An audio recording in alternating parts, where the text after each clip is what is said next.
அன்பு தமிழ் உறவுகளுக்கும் வாகைச்சுடரின் அன்பு வணக்கங்கள். டிஆர்பி 2025 பொது அறிவுக்கு 10 மார்க் நமக்கு இருக்கு.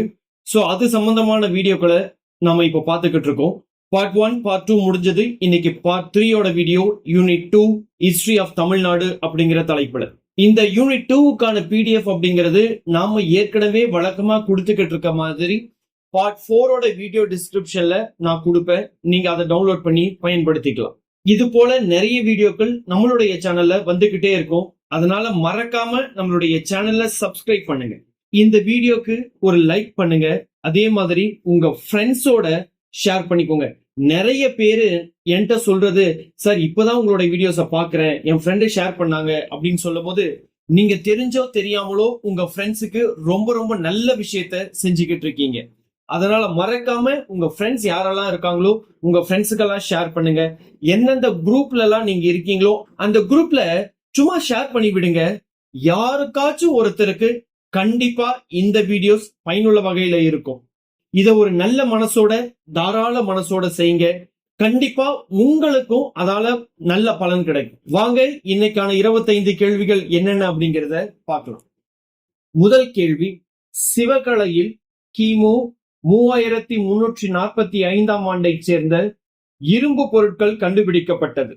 இது எந்த வரலாற்று கோட்பாட்டிற்கு தாக்கங்களை ஏற்படுத்துகிறது? தென்னிந்தியாவில் உலோகவியலின் உள்நாட்டு வளர்ச்சி.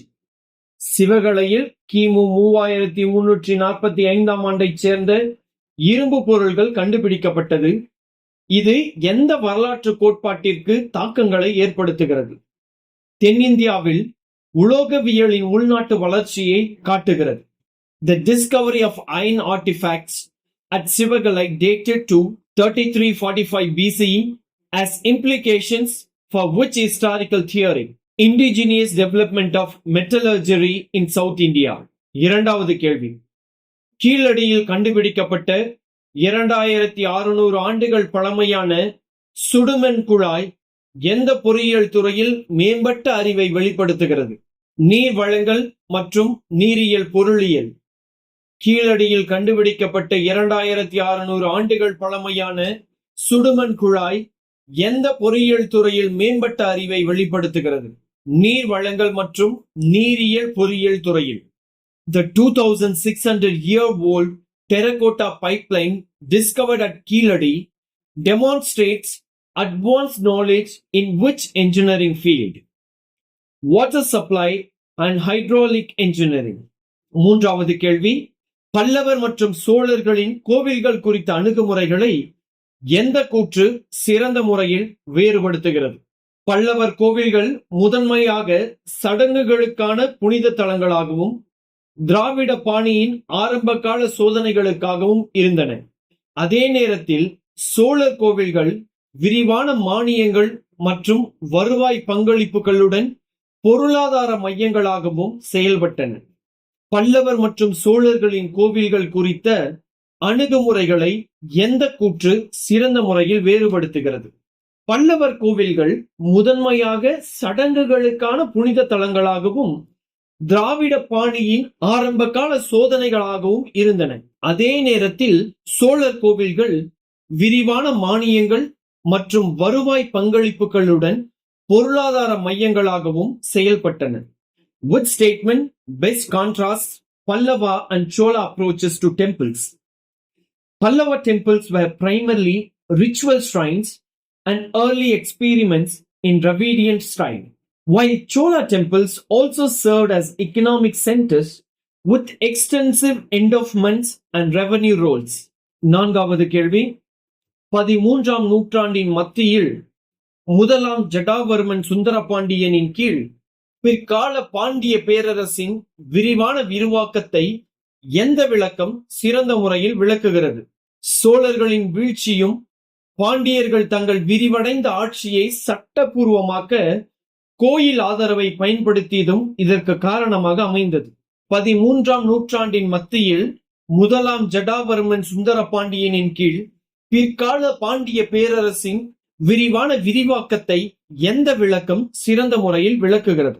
சோழர்களின் வீழ்ச்சியும் பாண்டியர்கள் தங்கள் விரிவடைந்த ஆட்சியை சட்டப்பூர்வமாக்க கோயில் ஆதரவை பயன்படுத்தியதும் இதற்கு காரணமாக அமைந்தது. Which interpretation best explains the rapid expansion of the later Pandya Empire under Jadavarman Sundarapandyan I in the mid-13th century?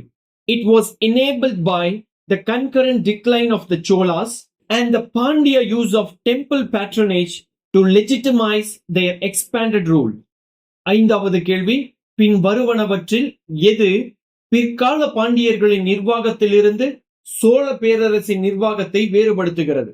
முதலாம் ராஜராஜனை போன்ற ஆட்சியாளர்களின் கீழ் சோழர்கள் முறையான நில அளவீடுகள் மற்றும் ஒருமையப்படுத்தப்பட்ட அதிகார வர்க்கத்தை அறிமுகப்படுத்தினர். அதே சமயம் பிற்கால பாண்டியர்கள் பாரம்பரியமான நில பிரபுத்துவ கட்டமைப்பையே அதிகம் நம்பியிருந்தனர். பின் வருவனவற்றில் எது பிற்கால பாண்டியர்களின் நிர்வாகத்திலிருந்து சோழ பேரரசின் நிர்வாகத்தை வேறுபடுத்துகிறது? முதலாம் ராஜராஜனை போன்ற ஆட்சியாளர்களின் கீழ் சோழர்கள் முறையான நில அளவீடுகள் மற்றும் ஒருமையப்படுத்தப்பட்ட அதிகார வர்க்கத்தை அறிமுகப்படுத்தினர். அதே சமயம் பிற்கால பாண்டியர்கள் பாரம்பரியமான நில பிரபுத்துவ கட்டமைப்புகளையே அதிகம் நம்பியிருந்தனர். Which of the following distinguishes the imperial Chola administration from that of the later Pandyas? The Cholas introduced systematic land surveys and a centralized bureaucracy under rulers like Rajaraja I, whereas the later Pandyas relied more on traditional feudal lordship structures.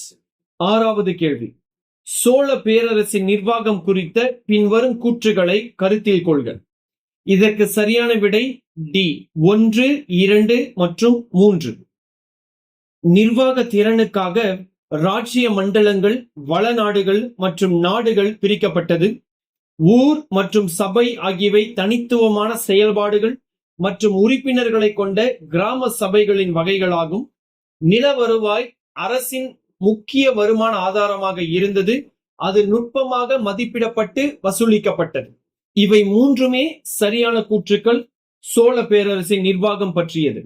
Consider the following statements about the Imperial Cholas administration. The correct answer is D. All the three are correct. The kingdom was divided into mandalams, valanadus, and nadus for administrative efficiency. The Ur and Sabha were types of village assemblies with distinct functions and memberships. Land revenue was the principal source of income for the state, meticulously assessed and collected. ஏழாவது கேள்வி, நாயக்கர்களின் கட்டிடக்கலை பாணி ஏற்கனவே உள்ள கோவில் வளங்களில் எந்த அம்சத்தை சேர்த்ததற்காக குறிப்பாக அறியப்படுகிறது? 100 அல்லது 1000 மண்டபங்கள் மற்றும் உயரமான கோபுரங்கள். நாயக்கர்களின் கட்டிடக்கலை பாணி ஏற்கனவே உள்ள கோவில் வளாகங்களில் எந்த அம்சத்தை சேர்த்ததற்காக குறிப்பாக அறியப்படுகிறது? 100 அல்லது 1000 மண்டபங்கள் மற்றும் உயரமான கோபுரங்கள். The architectural style of the Nayaks is particularly noted for the addition of which feature to existing temple complexes? The 100 and 1000 pillared mandabas and tall gopurams. எட்டாவது கேள்வி, தமிழ்நாட்டைச் சேர்ந்த பின்வரும் சுதந்திர போராட்ட வீரர்களில் இந்தியா என்ற தேசியவாத இதழின் ஆசிரியராக இருந்தவர் யார்? சுப்பிரமணிய பாரதி. தமிழ்நாட்டைச் சேர்ந்த பின்வரும் சுதந்திர போராட்ட வீரர்களில் இந்தியா என்ற தேசிய இதழின் ஆசிரியராக இருந்தவர் யார்? Subramaniya Bharathi. Who among the following freedom fighters from Tamil Nadu was the editor of the nationalist journal India? Subramaniya Bharathi. ஒன்பதாவது கேள்வி, 1944 பெரியார் ஈவேரா தலைமையில் நீதி கட்சியானது திராவிடர் கழகமாக மாறிய நிகழ்வு எதனால் குறிக்கப்படுகிறது? தேர்தல் அரசியலில் இருந்து விலகி சமூக சீர்திருத்தத்தில் கவனம் செலுத்த வேண்டும் என்ற முறையான தீர்மானம். 1944 பெரியார் ஈவேரா தலைமையில் நீதி கட்சியானது திராவிடர் கழகமாக மாறிய நிகழ்வு எதனால் குறிக்கப்படுகிறது? தேர்தல் அரசியலில் இருந்து விலகி சமூக சீர்திருத்தத்தில் கவனம் செலுத்த வேண்டும் என்ற முறையான தீர்மானம். The shift from the Justice Party to the Dravida Kazhagam under Periyar EVR in 1944 was marked by a formal resolution to abstain from electoral politics and focus on social reform. 10வது கேள்வி, கலை மற்றும் இலக்கியத்தின் சிறந்த புரவலராகவும் மத்த விலாச பிரகசனம் என்ற சமஸ்கிருத நாடகத்தை இயற்றியவராகவும் ஆரம்பத்தில் சமணராக இருந்து பின்னர் சைவ சமயத்திற்கு மாறிய பல்லவ மன்னர் யார்? முதலாம் மகேந்திரவர்மன். கலை மற்றும் இலக்கியத்தின் சிறந்த புரவலராகவும் மத்த விலாச பிரகசனம் என்ற சமஸ்கிருத நாடகத்தை இயற்றியவராகவும் ஆரம்பத்தில் சமணராக இருந்து பின்னர் சைவ சமயத்திற்கு மாறிய பல்லவ மன்னர் யார்? முதலாம் Mahendravarman. Which Pallava king was a great patron of arts and literature, authored the Sanskrit play Matta Vilasa Prahasana, and was initially a Jain who later converted to Saivism? Mahendravarman the first. 11வது கேள்வி, பெரியாரின் சுயமரியாதை இயக்கத்தின் முக்கிய நோக்கம் என்ன? சாதி படிநிலைகளை அகற்றுவதன் மூலம் நாத்திகம், பகுத்தறிவு மற்றும் சமூக சமத்துவத்தை ஊக்குவிப்பது. பெரியாரின் சுயமரியாதை இயக்கத்தின் முக்கிய நோக்கம் என்ன? சாதி படிநிலைகளை அகற்றுவதன் மூலம் நாத்திகம், பகுத்தறிவு மற்றும் சமூக சமத்துவத்தை ஊக்குவிப்பது. What was the core purpose of Periyar's self-respect movement? To promote atheism, rationalism and social equality by dismantling the caste hierarchy. 12வது கேள்வி, சிலப்பதிகாரம் யாருடைய கதையை மையமாக கொண்டது? மேற்கூறிய அனைவரும் கோவலன், கண்ணகி மற்றும் மாதவி, பாண்டிய மன்னன் நெடுஞ்செழியன், சேர மன்னன் செங்குட்டுவன். சிலப்பதிகாரம் யாருடைய கதையை மையமாக கொண்டது? கோவலன், கண்ணகி மற்றும் மாதவி, பாண்டிய மன்னன் நெடுஞ்செழியன், சேர மன்னன் செங்குட்டுவன் ஆகிய அனைவரையும் மையமாக கொண்டது. The Tale of Anklet, Silappatikaram, revolves around the story of Kovalan, Kannagi and Madhavi, the Pandyan king Nedunchaliyan, the Chera king Sengutuvan, all of the above. 13வது கேள்வி, பின்வரும் நிகழ்வுகளின் சரியான காலவரிசையை அடையாளம் காணவும். சரியான விடை ஏ. நீதி கட்சி உருவாக்கம் முதலாவது, வைக்கம் சத்தியாகிரகம் இரண்டாவது, வேதாரண்ய உப்பு சத்தியாகிரகம் மூன்றாவது, திராவிட கழக உருவாக்கம் நான்காவது. Identify the correct chronological order of the following events. The correct answer is A. The first one, formation of the Justice Party. Second one, Vaikam Satyagraha. And third one, Vedaranyam Salt March. And the fourth one is formation of Dravida Kalagam.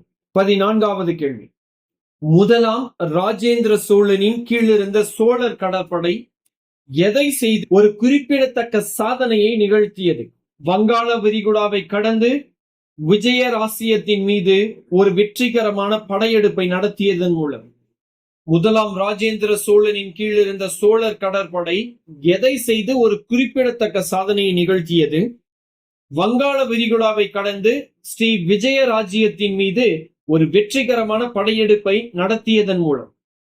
The Chola Navy under Rajendra I achieved a remarkable feat by launching a successful expedition across the Bay of Bengal to the kingdom of Sri Vijaya. 15வது கேள்வி, கொடுமணல் தொல்லியல் களம் எதற்கான சான்றுகளுக்கு மிகவும் பிரபலமாக அறியப்படுவது? ரத்தினங்கள் மற்றும் இரும்புக்கான ஒரு பண்டைய தொழில்துறை மையம். கொடுமணல் தொல்லியல் களம் எதற்கான சான்றுகளுக்கு மிகவும் பிரபலமாக அறியப்படுவது?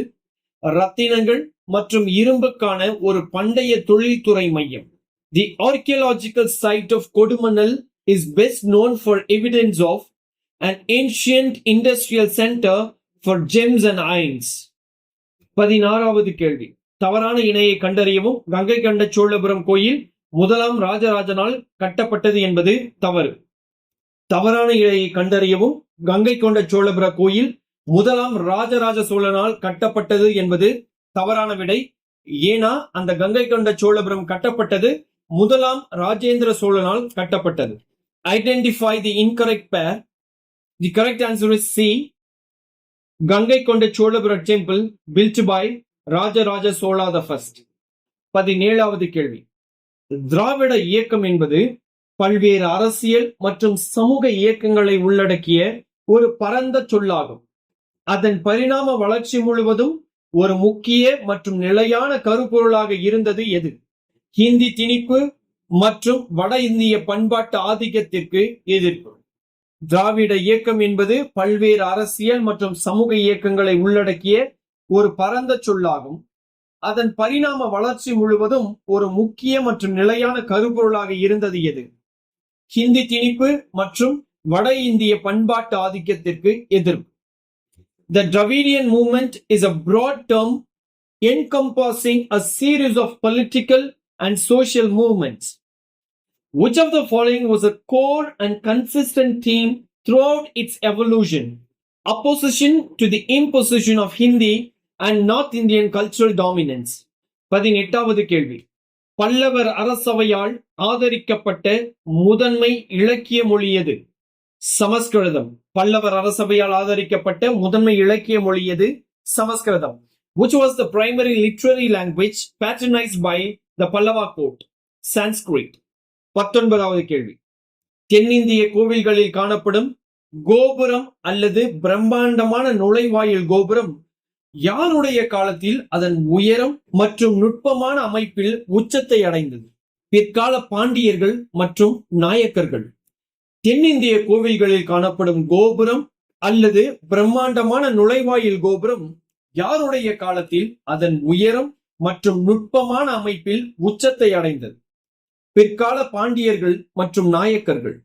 The Gopuram and monumental gateway tower in South Indian temples reached to its zenith in terms of height and complexity during the period of the later Pandyas and Nayaks. 20வது கேள்வி. இந்த நிகழ்வுகளை சரியான காலவரிசைப்படி வரிசைப்படுத்தவும். சரியான விடை ஏ. நீதி கட்சி சென்னை சட்டமன்ற கவுன்சிலில் தனது முதல் தேர்தலில் வெற்றி பெற்றது. கேரளாவில் வைக்கம் சத்தியாகிரகம் தமிழக தலைவர்களிடம் தாக்கத்தை ஏற்படுத்தியது. 3. தமிழ்நாட்டில் உப்பு சத்தியாகிரக பேரணி. 4. தமிழ்நாட்டில் முதல் திமுக தலைமையிலான அரசாங்கம் பதவியேற்றது. Arrange these events in correct chronological order. The correct answer is A. Justice Party wins first election in the Madras Legislative Council. Vaikam Satyagraha in Kerala, influential on Tamil leaders. Salt Satyagraha marches in Tamil Nadu. The first DMK-led government takes office in Tamil Nadu. 21வது கேள்வி. பல்லவர் ஆட்சியிலிருந்து சோழர் ஆட்சிக்கு மாறிய போது நிர்வாக மொழியில் ஏற்பட்ட மாற்றத்தை எந்த கூற்று விவரிக்கிறது? பல்லவர் கல்வெட்டுக்கள் பெரும்பாலும் சமஸ்கிருதம் மற்றும் பிரகிருதத்தில் இருந்தன. அதே சமயம் சோழர் கல்வெட்டுக்கள் தமிழை நிர்வாகம் மற்றும் பதிவு மொழியாக அதிக அளவில் பயன்படுத்தின. பல்லவர் ஆட்சியிலிருந்து சோழர் ஆட்சிக்கு மாறிய போது நிர்வாக மொழியில் ஏற்பட்ட மாற்றத்தை எந்த கூற்று விவரிக்கிறது? பல்லவர் கல்வெட்டுக்கள் பெரும்பாலும் சமஸ்கிருதம் மற்றும் பிரகிருதத்தில் இருந்தன. அதே சமயம் சோழர் கல்வெட்டுக்கள் தமிழை நிர்வாகம் மற்றும் பதிவு மொழியாக அதிக அளவில் பயன்படுத்தின. Which statement describes the transition of administrative language from Pallava to Chola rule? Pallava inscriptions were largely in Sanskrit and Prakrit, while Chola inscriptions increasingly favored Tamil as the language of administration and record. 22வது கேள்வி. பல்லவ எழுத்து முறையிலிருந்து கிரந்தா எழுத்து முறை உருவானது எந்த பிராந்தியத்தில் மிக முக்கியமான தாக்கத்தை ஏற்படுத்தியது? தென்கிழக்கு ஆசியா. பல்லவ எழுத்து முறையிலிருந்து கிராந்த எழுத்து முறை உருவானது எந்த பிராந்தியத்தில் மிக முக்கியமான தாக்கத்தை ஏற்படுத்தியது? தென்கிழக்கு Asia. The evolution of Kranda script from Pallava script had the most significant impact on which region? Southeast Asia. 23. Marudhu சகோதரர்கள் தலைமையில் 1800-1801 வெடித்த தென்னிந்திய கிளர்ச்சிக்கான உடனடி காரணம் என்ன?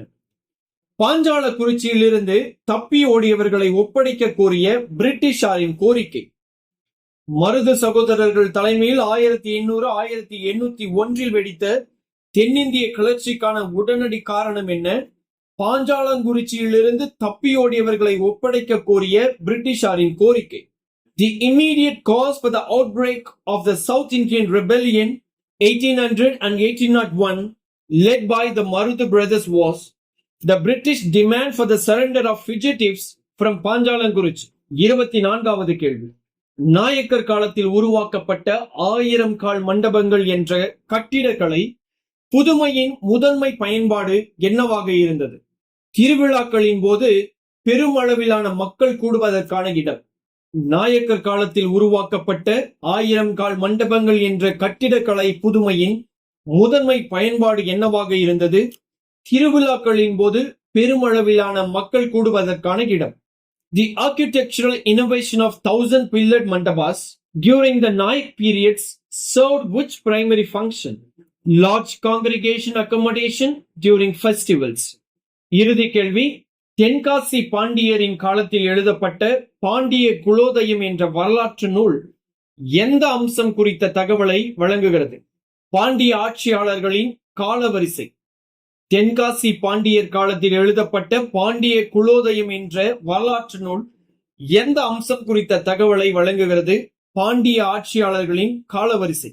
The historical text Pandya Kulothayam written during the Tenkasi Pandya period provides information about which aspect? Chronology of Pandya rulers. So இத்துடன் இன்னைக்கான 25 கேள்விகள் முடிவடையுது. அடுத்த வீடியோவில் நாளை சந்திப்போம். மறக்காம சப்ஸ்கிரைப் பண்ணிட்டு உங்க ஃப்ரெண்ட்ஸோட ஷேர் பண்ணிக்கோங்க. நன்றி, வணக்கம்.